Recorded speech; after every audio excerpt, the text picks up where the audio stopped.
আসসালামু আলাইকুম রহমতুল্লাহ বরকাত। প্রিয় দিনী ভাই ও বোনেরা, আজ শুক্রবার গরিবের হজের দিন। তো মসজিদ থেকে বের হলাম নামাজ পড়ে। তো আমি শুক্রবার নামাজটা মিস যাবে, এই জন্য পাক করাতে করাতে হলেও নামাজটা পড়ে আসছি।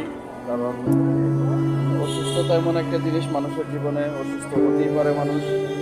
আর আজকে আমার কাছে সবচেয়ে দুঃখজনক লাগলো যে আমি আজকে নামাজ পড়ে আসছি, কিন্তু সবাই বসে নামাজ পড়ছে, আমি সিঁড়িতে বসে নামাজ পড়ছি, চেয়ার ছিল না।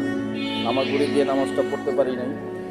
তো আমার পায়ে ব্যথার জন্য আল্লাহ পাকের কাছে দোয়া করছি, যাতে আমি আবার আগের মতো সুস্থ হয়ে যাই এবং সুন্দরভাবে নামাজ পড়তে পারি।